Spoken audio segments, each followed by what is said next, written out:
앞에서 그 중국 경제가 상당히 위험한 상태에 놓여 있다는 말씀을 드렸습니다. 그리고 뭐 아시아의 그 역시 지금 미국, 중국, 일본의 그 갈등, 뭐 갈등과 협력 이런 관계가 지금 아주 다이나믹이 전개가 되는데 제가 오늘은 그 책을 한 권 소개하고 일본 군사력에 대해서 좀 말씀을 드릴 생각으로 있습니다. 이 책이 그 쉘리아 스미스라는 여자 국제정치학자입니다. 그 카운슬 온 포린 릴레이션스에 있는 그 여자 학자인데 이분이 그 일본 전문가예요. 그래가지고 그 금년 4월 달에 Japan Rearmed라는 책을 썼습니다. 과거형이죠. 일본은 재무장했다라는 뜻입니다. 일본은 재무장을 했다라는 그런 말씀을 오늘 드리려고 합니다. 이걸 제가 이제 뭐 다 읽진 않고 소론하고 결론을 읽고 가운데는 일본 자유대의 역사이기 때문에 뭐 이제 쭉 나중에 한번 다시 뭐 쭉 한번 훑어볼 예정으로 있습니다. 여기에 그 웬만한 기본적인 생각들이 다 적혀 있는데 그거를 말씀을 드릴게요.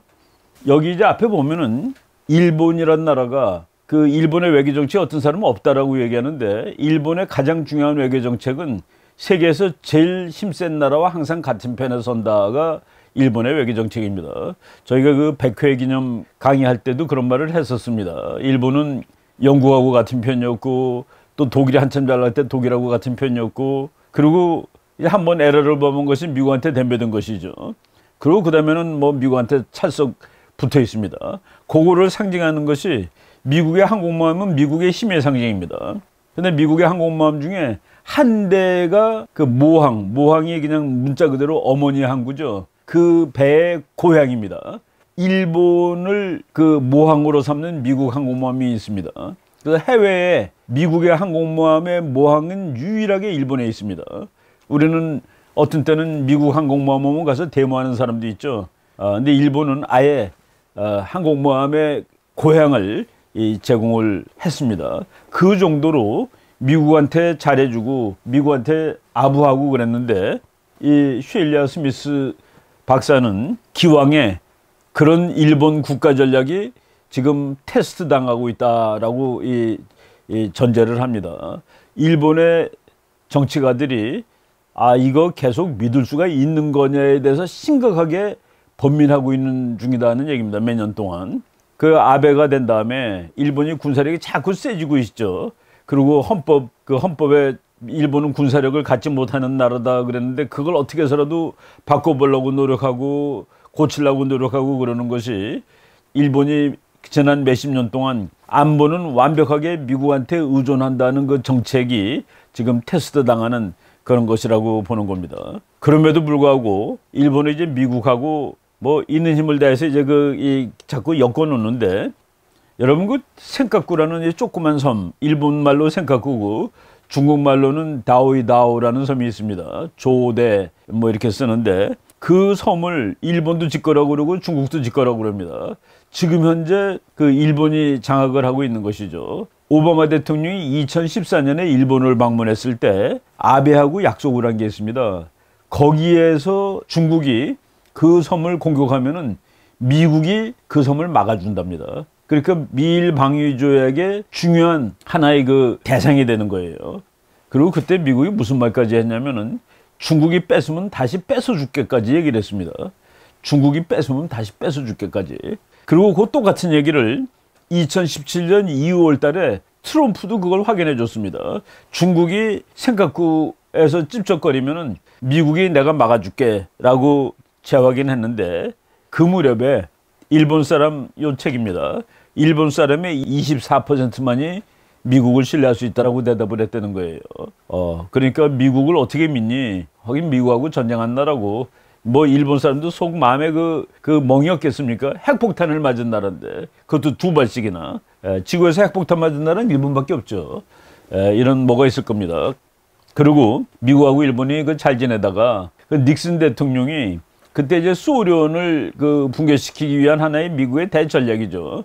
그러기 위해서 중국을 소련으로부터 떼어내가지고 중국을 나라로 승인을 하고 중국을 키워줘서 그 힘으로 소련을 멸망시킨 것이 냉전의 역사입니다. 그때 일본이 그것을 가지고 닉슨 쇼크라고 합니다. 완전히 일본이 깜짝 놀란 거예요. 우리한테 말도 안 하고 미국은 중국하고 국교도 수립하고 친구도 되는 나라구나. 일본하고 중국은 그렇지 않은데, 그래서 그 일본 사람들이 미국은 미국의 이익을 위해서 아무 때나, 그건 뭐 맞는 얘기죠. 아무 때나 뭐 동맹이고 뭐고 다 헌신짝처럼 그걸 아는 겁니다. 그 기억이 있는 거예요.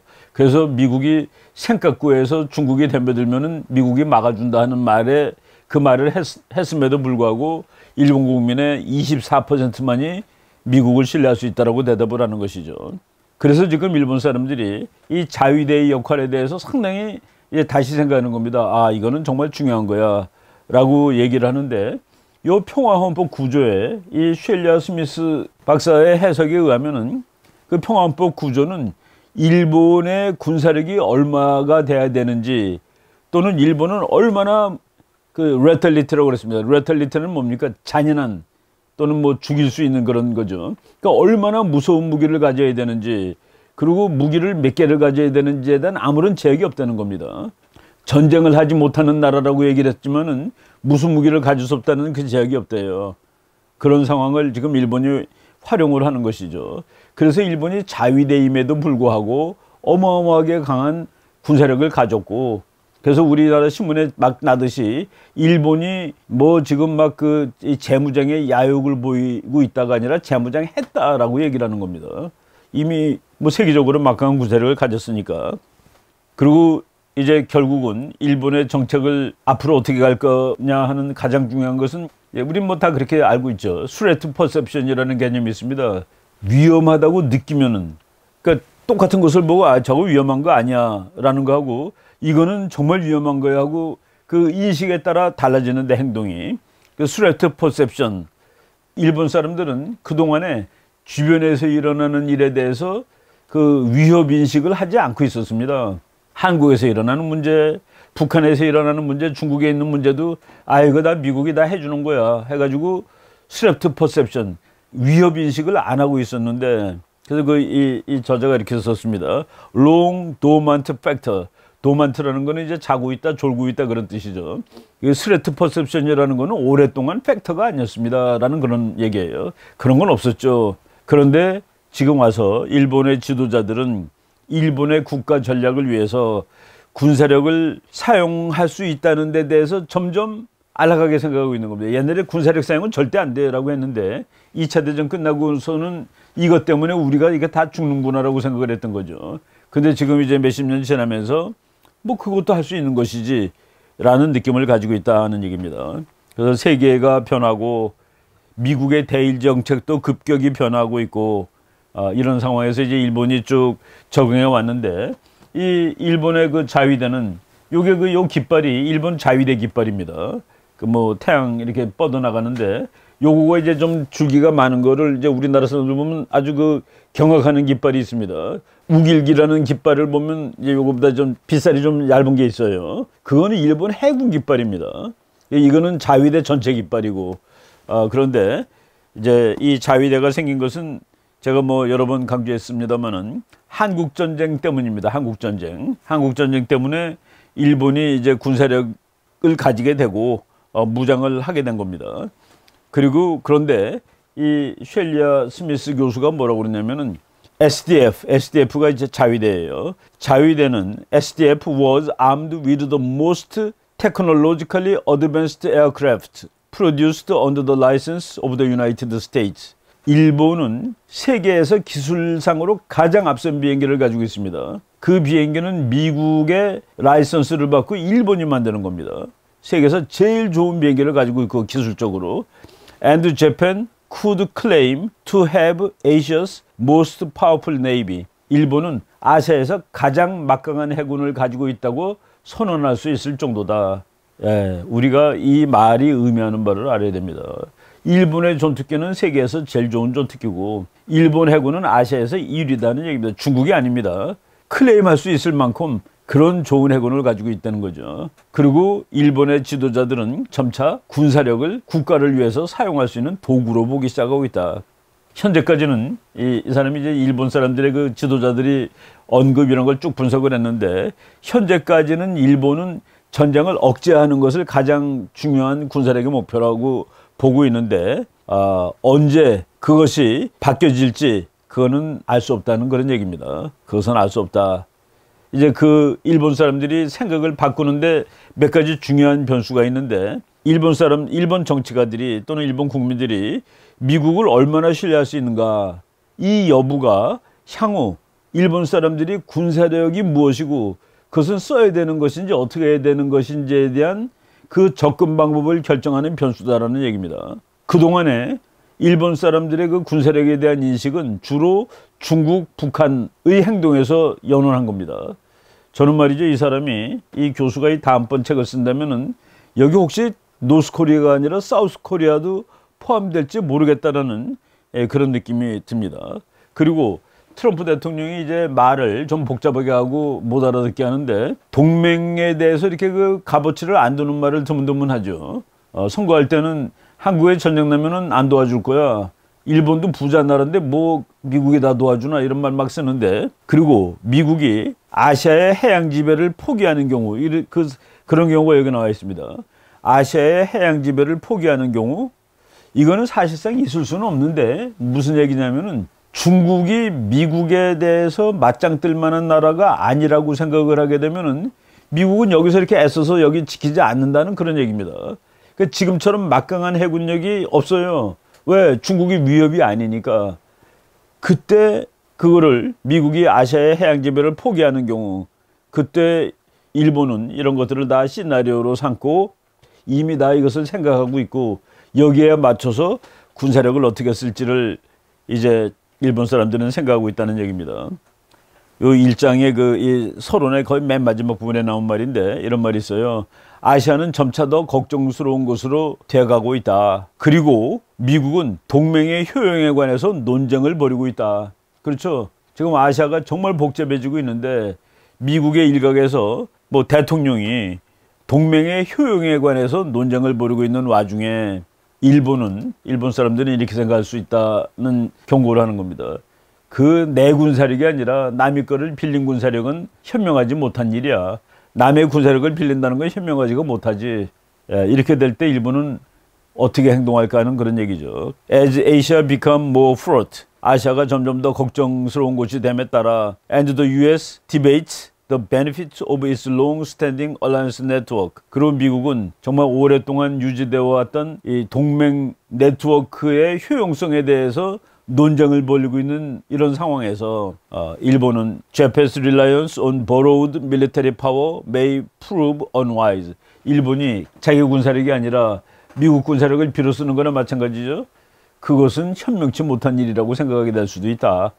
이제 일본이 전략을 바꿀 상황이 있는데 그거는 미국과 일본 사이에 동맹에 무슨 간극이 생긴다거나 또는 동맹에 실패가 왔을 때 일본은 군사전략 방향을 바꾸게 될 것이다. 그런데 이 책은 이미 일본은 상당 정도로 군사화되었다라고 얘기를 하고 있습니다. 그래서 제가 이제 그 일본이 군사화되고 그리고 이제 이 쉘리아 스미스 박사가 말하듯이 미일 동맹까지 망가져가지고 일본이 이제 혼자 일어서는 날, 그때 우리는 어떻게 되느냐는 그 상당한 고민스러운 상황을 생각을 해야 되는데, 제가 그 국제해양력 심포지움에서 바로 그 주제를 발표를 했습니다. 그래서 제가 이제 발표하면서 인용한 것이 그 피터 자이안이라고, 여러분들이 뭐 저분 책 번역판 나온 거 읽은 분도 많이 있을 겁니다.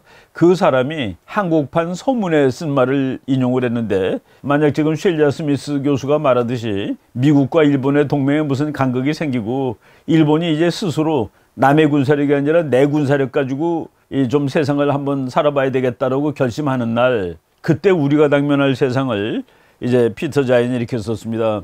한국이 그토록 두려워하는 과거로 돌아가고 있다. 그리고 두려워하는 게 당연하다. 근데 이제 이 저자는 약간 좀 분석은 달라요. 미국은 너무나도 막강해지기 때문에 국제 문제가 미국한테 별로 영향을 못 미치기 때문에 국제 문제에서 손을 뗀다로 돼 있죠. 그래서 미국이 손을 떼게 되면 한국의 끔찍한 지리적 여건, 한국은 지리적으로 끔찍한 나라입니다. 근데 그것이 이제 뭐냐면은 미국의 보호하에서는 그다지 문제가 되지 않았던 지리적 여건입니다. 미국이 있을 때는 그 지리적 여건이 아주 나쁜 것이 오히려 전략적으로 중요할 수 있어요. 이걸 미국이 지켜야 되니까. 한국의 끔찍한 지리적 여건은 다시 진가를 발휘하게 된다. 이게 상당히 좀 이렇게 은유법으로 쓴 겁니다. 한국은 무태에서는 한 번도 이겨본 적이 없는 상대인 중국과 바다에서 한국보다 월등히 뛰어난 상대인 일본 사이에 끼어 있다. 이것이 이제 앞으로 한국이 당면할 전략 상황이라는 얘기입니다. 물론 우리가 여기서 이제 그 피터 자이언 당신 한국 역사를 잘 안 읽어봤구만 하고 시비 걸 수는 있어요. 뭐 고구려가 중국하고 싸워서 이긴 적이 있으니까 그런 건 뭐 오랜 전의 역사고 우리가 일반론으로 중국의 지상 힘을 그 랜드 파워를 우리가 당하기 솔직히 어렵습니다. 그리고 일본의 씨 파워를 지금 한국이 당면할 수 있느냐 어렵죠. 이런 상황에 이제 올지도 모른다는 뭐 이거는 페시미즘입니다. 비관론인데 전략은 비관적인 관점에 근거하는 것이 안전합니다. 그또 미요시에모 교수가 이제 제가 번역한 책에 보내준 선문이죠. 여기서도 이제 참 노골적인 이런 거를 이분이 솔직하게 표현을 해준 말입니다. 제가 이제 서문 써달라고 그래가지고 받았던 것인데 이렇게 썼어요. 만약 중국의 고도 성장이 정지되고 중국이 아시아를 지배할 가능성이 없게 될 경우 아까 이번 강의 107회 강의 일부가 바로 그런 얘기죠. 거기서 그 미국 대통령하고 프랑크 시에라는 중국계 미국 학자가 이제 중국이 경제가 붕괴의 위험에 처하고 있다. 그게 바로 이거죠. 중국의 고도 성장이 정지되고 중국이 아시아를 지배할 가능성이 없게 될 경우가 되는 겁니다. 그때 미국은 아마도 아시아에 주둔하고 있는 미군 대부분을 본국으로 철수시키게 될 것입니다. 그러니까 중국이 무럭무럭 잘할 때 미국은 여기를 지키지 중국이 주저앉을 때는 여기 안 지킬 거다는 그 얘기입니다. 그렇기 때문에 중국이 아시아를 지배할 의도를 품을 정도로 막강해지지 않는다면 미국은 이 지역으로부터 철수할 것이고 한국에 대한 안보 제공을 중지할 가능성이 있습니다. 그러나 이제 여기서 나오는 상황입니다. 미국이 보기에는 그다지 막강하지 않은 중국일지라도 당신네들 한국 사람들이 보기에도 그게 아무것도 아닌 나라냐는 그 얘기죠. 그러나 한국은 지속적으로 위험한 이웃들 사이에서 살아가야 할 것이며 미국이 아시아에서 손 떼면 일본에서도 손 뗀다는 소리고 그러면 일본은 막강한 국가로 다시 나타난다는 소리입니다. 한국은 지속적으로 위험한 이웃들 사이에서 살아가야 할 것이며 국가의 생존에 대해 염려해야 할 것입니다. 미국의 핵우산이 없어질 경우 한국은 스스로 핵무장을 해야 하느냐에 대해서도 생각해야 할 것입니다. 참 우리한테 그 선택지가 없습니다. 여기에 그래도 미요시에모 교수는 핵무장만 얘기했는데 브레진스키 교수는 그런 얘기를 했죠. 중국 밑으로 들어가든지 일본하고 힘을 합치든지 이거저거 다 힘들면 핵을 만들든지 브레진스키 교수는 세 가지 옵션을 준 적이 있었습니다. 바로 이런 상황을 지금 우리가 맞이하게 될지도 모른다는 것을 서서히 그 대비를 해야 되죠. 그래서 제가 이번에 그 국제 해군 세미나에서 바로 이 부분을 이제 얘기를 했던 겁니다. 제가 이제 그 쓴 말 잠깐 읽어드리면은 미국의 덕택으로 세계적인 해군을 보유하지 않아도 되었다. 대한민국 해군이 그렇죠. 미국 해군에 의해 유지되는 세계의 해양 질서 속에서 한국의 무역선들은 자유롭고 안전한 항해를 할 수 있었다. 그렇죠. 우리나라 화물선 5대양 uk대주를 누비고 다녔습니다. 가서 돈 벌어 왔습니다. 그 안전하지 않은 바다를 미국이 안전을 지켜줬기 때문에. 근데 앞으로도 이 같은 질서가 보장될지는 알 수 없는 일이다. 앞으로 이 질서가 보장될지 안 될지 남진해 해는 중국하고 일본이 다투게 될 겁니다. 뭐 당연하죠. 그 남진해 해는 우리의 목줄입니다.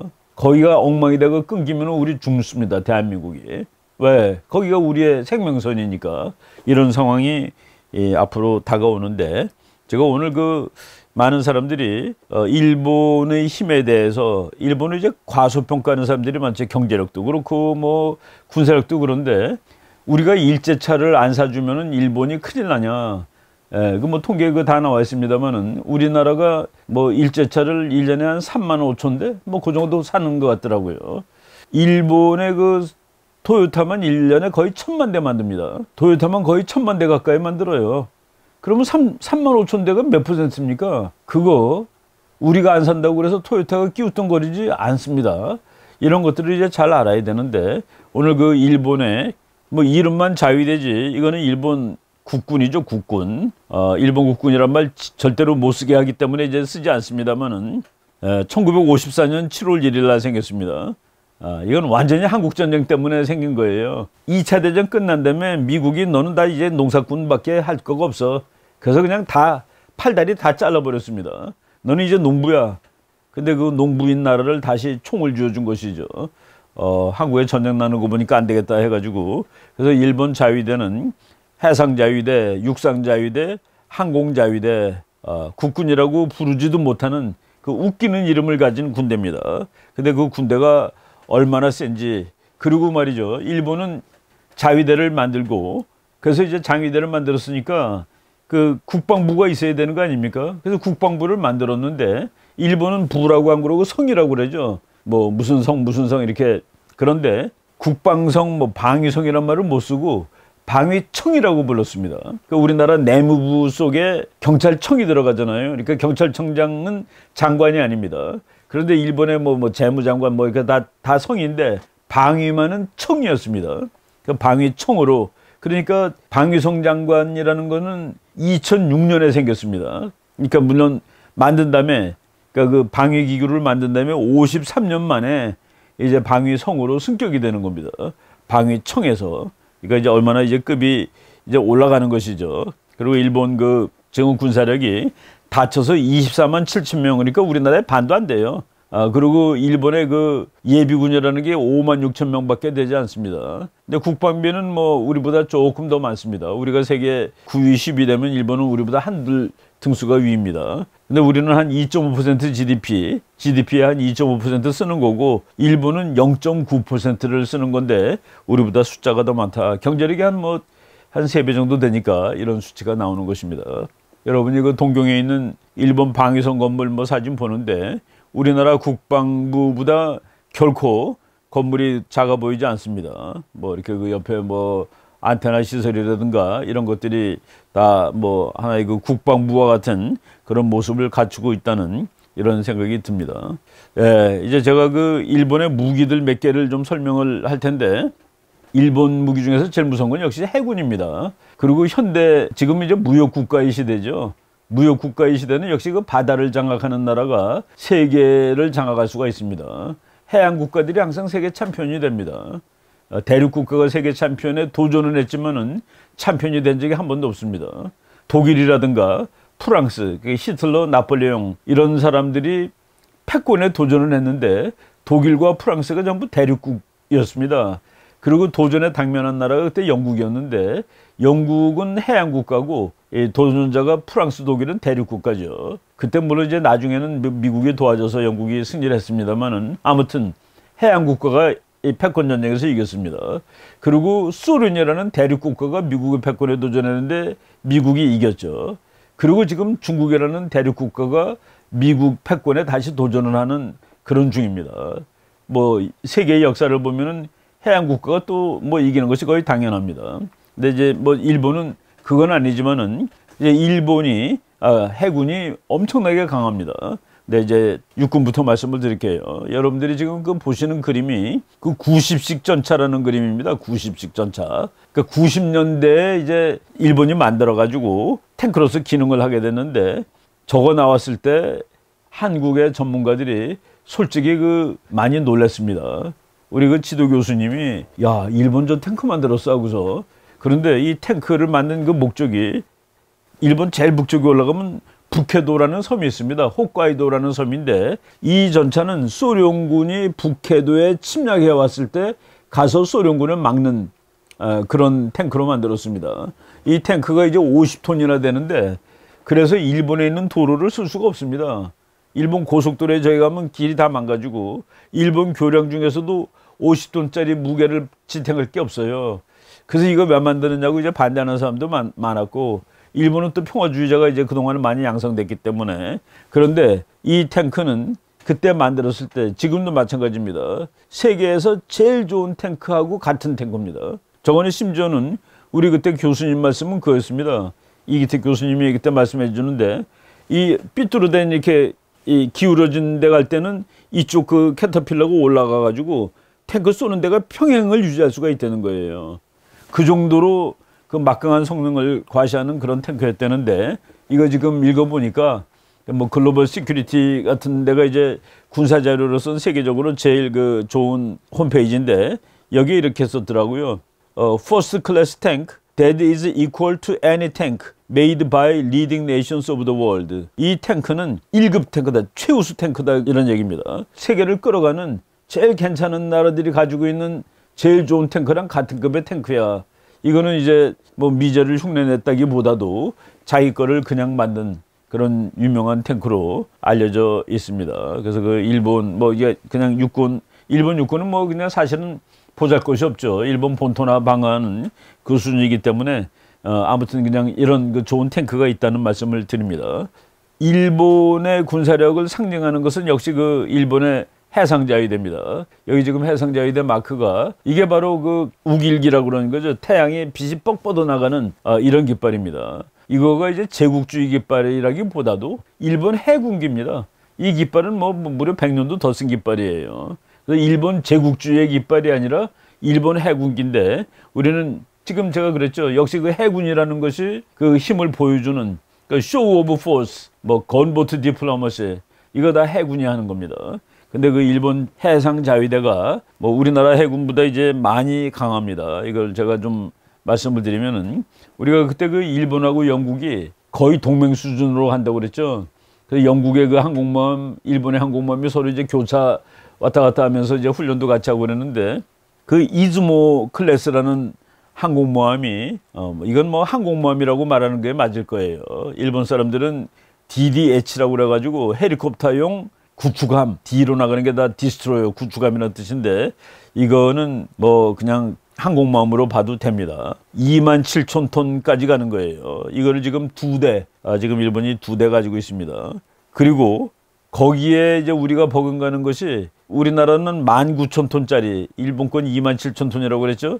우리나라 그 독도함이 있고 그리고 요거랑 거의 같은 급의 그 마라도함이라는 그 군함이 있는데 지금 우리나라가 가지고 있는 제일 큰 군함이 저거 2척입니다. 여기 이제 헬리콥터를 올려놓으니까 뭐 헬리콥터 항공모함이라고 말할 수는 있습니다. 말할 수 있고 뭐 저도 저 배를 여러 번 타보고 저 배에서 하루 잔 적도 있었습니다. 거의 뭐 호텔 같은 느낌이 들 정도로 참 그 훌륭한 군함입니다. 근데 일본이 이거보다 조금 더 크고 더 뭐 진전된 그런 군함을 지금 2척을 가졌고 일본 중에서 가장 그 두려운 군함 중에 하나가 제가 한번 이거 그 최근에 설명을 했는데 그 소류급이라는 일본의 그 잠수함이 있는데 저게 그 소리가 거의 안 납니다. 잠수함은 소리가 안 나는 게 최고라고 그랬죠. 이거 인도에 팔겠다고 해서 중국이 아주 뭐 경악을 했는데 결국은 성사는 안 됐습니다만은 그리고 이거 배 크기가 약 4,000톤 정도 되는 뭐 거의 미국 거보다 작다 뿐이지 그 외에는 세계에서 제일 큰 잠수함이라고 말해도 될 수 있는 이 소류급 4,000톤급을 가지고 있습니다. 그런데 이 잠수함이 지금 지금 여러분이 보시는 배는 이 소류급 잠수함이 진주만을 방문한 겁니다. 진주만. 옛날에는 전쟁하러 갔는데 지금은 같이 훈련하러 갔죠. 소류급 잠수함이 4,200톤짜리인데 이거를 일본은 12척을 지금 현재 가지고 있다. 잠수함은 정말 무서운 그 무기라고 봅니다. 그래서 이제 어떤 사람들은 그러죠. 이 항공모함은 그 아예 눈에 보이지만은 잠수함은 좀 속에 숨어서 그러기 때문에 더 무서웁니다. 영국이 좀 잠수함이 늦게 발전했는데 영국 사람들은 저 잠수함을 이거는 너무나도 비영국적인 무기다라고 이게 신사들은 저런 거 안 갖는다고 생각을 했던 겁니다. 어떻게 숨어서 뒤통수를 때리는 그는 영국은 저걸 가질 수 없다. 그건 독일이나 하는 짓이지. 그래서 영국이 잠수함 개발이 늦습니다. 그리고 잠수함은 독일이 더 잘 만드는 거로 지금 돼 있죠. 이 소류급 12척 그리고 저 그림은 진주만에 가 있는 그림입니다. 그리고 그거보다 약간 이제 낡은 건데 오야시오 클래스라고 그럽니다. 오야시오급인데 요거는 지금 나온 그 소류급보다 한 200톤밖에 작지가 않아요. 그러니까 저것도 엄청나게 큰 거죠. 4,000톤급인데 4,000톤급짜리도 11척을 가지고 있습니다. 그 중에서 이제 2척은 훈련용으로 쓰고 9척은 이제 작전용으로 지금 배치가 돼 있는 상황이죠. 이것만 하더라도 아시아 최강이라고 얘기하는데 일본 자위대는 일본 해상자위대 아시아 최강이라고 얘기해도 별로 문제가 되지 않습니다. 그리고 아까 우리가 그 일본의 최신 이즈모 클래스 얘기를 했는데 그거보다 약간 작은 거, 이것도 헬리콥터 항공모함입니다. 휴가 클래스라는 헬리콥터 항모가 두 척이 있죠. 그러니까 요거 더하기 이즈모 두 척 해가지고 헬리콥터 항모가 사실은 네 척 정도 있는 거로 이제 보면 됩니다. 그리고 14,000톤급의 이제 수송함 오스미급 이 세 척이 또 있고, 그리고 이제 구축함이 이제 문제인데, 구축함은 직접 전투하러 다니는 배죠. 물론 뭐 아까 그 큰 배들 다 마찬가지지만은 자위대가 구축함이 총 40척입니다. 40척. 우리나라는 다 해서 이 자위대급에 해당되는 건 우리나라에 한 7, 8척밖에 안 됩니다. 일본은 40척인데. 여기서 이제 지금 제일 최신형이 마야 클래스인데, 이거가 그 뭐 당연히 이지스함이죠. 이지스함이고 그 1,500톤 정도 된다는데, 요런 거 두 척이면 동해바다 전체가 커버가 되는 겁니다. 근데 지금 일본이 마야급 두 척을 지금, 요거는 지금 완성은 안 됐습니다. 지금 짓고 있는 중이에요. 그리고 그거보다 잠깐 밑에 거 10,000톤짜리 또 두 척이 있습니다. 이걸 호위함이라고 그러는데, 여러분 이렇게 그 배 봤을 때 앞에 그 팔각형으로 된 그 뭐 이렇게 배에 붙어 있는 거가 있는데, 그게 바로 이지스 시스템이라고 그래가지고, 제가 바로 뭐 전자 제어 시스템이라고 보면 되겠죠. 그러니까 뭐 바깥에 있는 어디에 무슨 배가 떠 있고 어디에 무슨 비행기가 날고 있는 거를 다 잡는 겁니다. 다 잡고 지가 계산까지 해가지고 자동으로 발사하면은 그냥 다 백중 명중을 시킬 수 있는 그런 이지스 시스템인데, 저걸 이제 미국에서 사온 겁니다. 이지스는 미국이 만들어가지고 이제 파는 거죠. 저거가 이제 10,000톤급짜리가 두 척이 또 있고, 그리고 그거보다 또 바로 밑에 겁니다. 콩고 클래스라고 있는데, 콩고 클래스라는 이것도 그 이지스함인데 9,500톤급이고, 이거가 또 네 척이 있다. 이게 아마 우리나라의 세종대왕함, 우리나라에서 제일 좋은 함정하고 이거하고 대충 그 동급이라고 보시면 됩니다. 이게 네 척. 그리고 그거보다 또 조금 밑에 급이 하타카제 클래스라는, 이것도 이제 미사일 구축함인데, 요거는 이지스는 아닙니다. 그런데 톤수가 5,900톤입니다. 이게 두 척 있는데, 지금 제가 그 톤을 얘기하는 거는 해군은 어느 배가 더 힘이 세냐 그러면 그냥 한 가지 기준을 얘기하면 톤을 보면 됩니다. 톤이 더 많은 놈이 더 센 놈이라고 보시면 뭐 대충 맞습니다. 이 5,900톤짜리가 두 척. 그리고 지금 이제 이것도 이제 아주 최신형인데 지금 만들고 있는 거예요. 6,800톤짜리 아사히 클래스 구축함을 지금 이제 두 척을 더 만들고 있습니다. 2018년 이후부터 이제 만들고 있는데, 지금 여러분이 보는 사진은 그 아예 그 배 만드는 거기에 지금 만들고 있는 그런 모습을 이제 볼 수 있습니다. 6,800톤짜리. 그 다음에 아키주키 클래스라고 그래가지고 요것도 이제 조금 더 오래된 것이죠. 이것도 6,800톤급인데 네 척. 그러니까 보세요. 지금 톤급이 전부 6,000톤, 뭐 9,000톤 이렇게 나옵니다.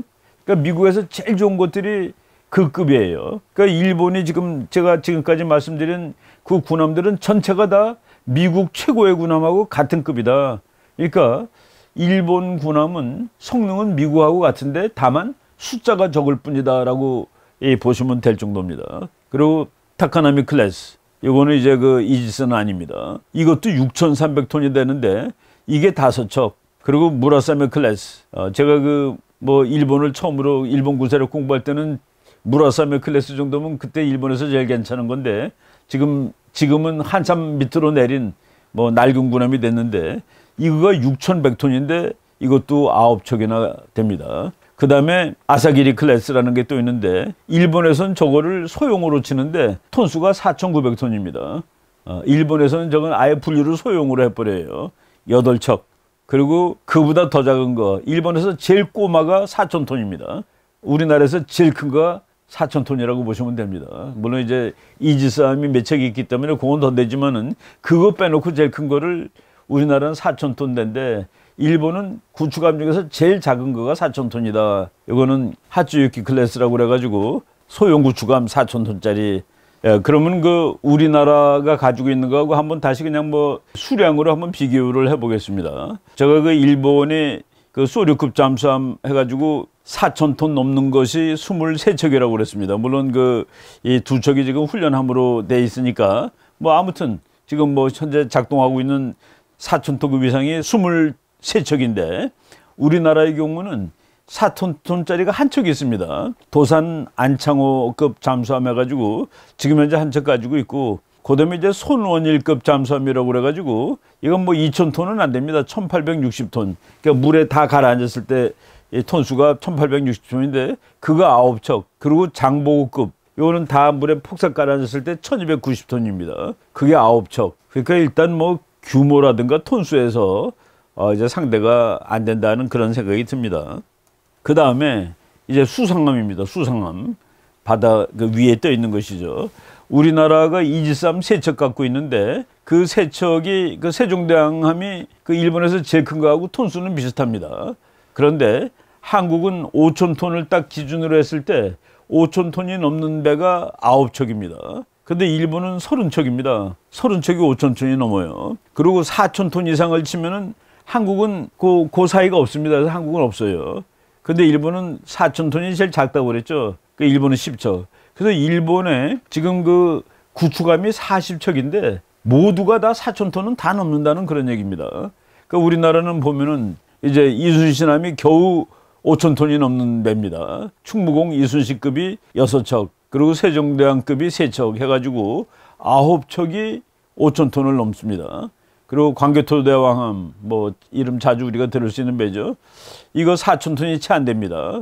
광개토대왕급이 3척, 대구급 호위함 한 3,600톤 되는 거 한 척, 인척급 뭐 3,251톤짜리 6척, 울산함 이거 2,300톤짜리 6척, 포항함 저쪽 그 천안함 이런 것들이죠. 그 급으로 1,500톤 13척.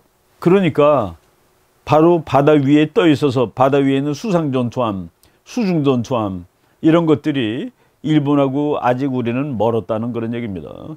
물론 우리가 그 일본하고 뭐 전투를 한다 그런 게 아니라 그래도 균형을 유지할 만큼 그 앞으로 또 이제 세월이 뭐 어떻게 될지 우리가 모르는데 그 최악의 상황을 가정할 때 일본은 막 치고 나갈 가능성이 있습니다. 아까 그 이 책에서 얘기할 때 미국과의 동맹에 조금이라도 이상이 생기면 일본은 그대로 군사하러 나가고 그리고 지금 이 순간 이미 리암드 된 상황이다. 과거입니다. 과거. 이런 걸 우리가 생각해야 되고 그리고 이제 마지막으로 그 일본 공군 잠깐 얘기하면은 아까 그 이 교수가 얘기를 했죠. C.L. 스미스가 일본은 세계에서 최고급 기술을 가진 비행기를 미국의 라이선스를 받아서 생산하는 나라다. 일본 해군은 아시아에서 1등이라고 자부할 만하다. 이거 지금 F2라는 전투기인데 이게 그 미국 F-16을 본따서 만든 겁니다. 그러니까 미국이 그 뭐 겉모양이 거의 비슷해요. 그걸 만든 것이지만은 이제 일본이 자기 스스로도 만들 수 있고 그래서 차세대 스텔스는 일본이 자기가 스스로 만든다는 이런 말까지 이게 나올 정도죠. 일본 항공자위대 뭐 그 숫자상으로 보면은 중국 비행기가 더 많고 뭐 북한이 우리보다 비행기 숫자는 더 많습니다. 근데 이제 그게 얼마나 성능이 좋으냐를 따지면은 완전히 다른 얘기가 되는데 일본은 지금 현재 F-35 그 스텔스기를 12대를 이미 가지고 있습니다. 그런데 앞으로 105대를 더 보유할 거다. 우리가 그 언젠가 그 비행기가 좋은 것만 가지고서는 안 된다는 얘기를 한 적이 있었습니다. 그 뭐 아주 좋은 3천만 불짜리가 500만 불짜리 6대랑 붙으면은 못 이긴다는 얘기를 했는데 그럼에도 불구하고 일본은 이 세계적으로 최상위급의 전투기를 다수를 보유하고 있다 하는 이런 것을 이제 우리가 알아야 됩니다. 요거는 뭐 국방백서 2018년 거기서 제가 이제 인용한 그림인데 우리가 우리 힘으로 주변에 있는 이 막강한 나라들을 다 맞짱을 뜰 수가 없습니다. 그래서 이 문제를 극복할 수 있는 아주 가장 빠르고 가장 좋은 방법 미국과의 동맹을 확실히 하면은 이 문제가 다 해결된다라고 또 한번 강조를 드리겠습니다. 이거는 제가 그 벌써 만들어진 지 한 7년 정도 된 그런 파워포인트 파일인데 제가 한번 그 옛날에 예측했던 것이 지금 어떻게 반영됐나를 한번 보려고 이걸 했는데 이 그림 한번 보세요. 만화가가 그렸는데 일본 군함도 크고 중국 군함도 큰데 거기서 한국이 땀을 뻘뻘 흘리고 있는 그런 참 뭐 마음 언짢은 그런 만화가 있습니다. 2012년 일본 방위백서에 제가 그걸 보고 한 건데 중국 함대가 135만 2천 톤 어치의 그 군함을 가지고 있습니다. 이거는 양위주입니다. 무지하게 많아요. 근데 이제 성능이 탁월하지 않습니다. 심지어 어떤 우리 대한민국 해군 장교가 중국 배를 타보더니만 그거 다 깡통이라고 얘기할 정도로 그래야 성능은 우수하지 않습니다. 미국 태평양 함대가 102만 8천 톤. 이거는 완전히 퀄리티죠. 정말 질적으로 탁월한 근데 100만 톤입니다. 한국이 그때 19만 2천 톤이고 일본이 45만 1천 톤인데 일본이 2배가 넘는데 대만이 20만 8천 톤이었습니다. 그러니까 우리 해군이 대만 해군보다도 2012년에는 못한 거죠. 지금 우리가 이제 이지스함을 가지고 있기 때문에 뭐 대만 해군을 앞섰다고 볼 수가 있습니다.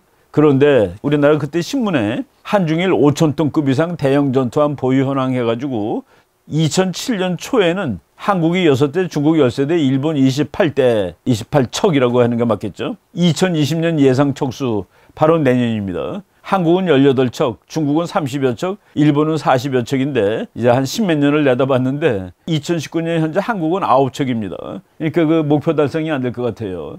9척을 더 만들어야지 되는데 내년에.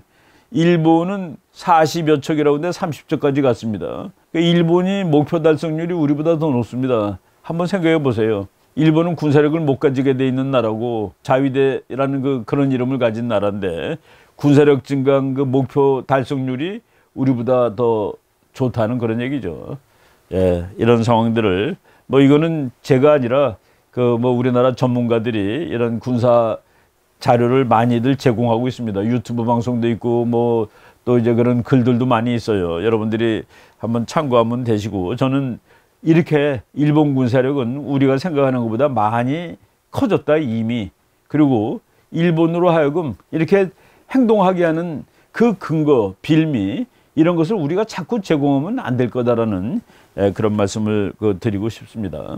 오늘도 뭐 시간이 많이 지났기 때문에 요 정도까지 말씀을 드리고 또 이제 상황 전개되는 대로 뭐 분석을 해드리기로 하겠습니다. 여러분 고맙습니다.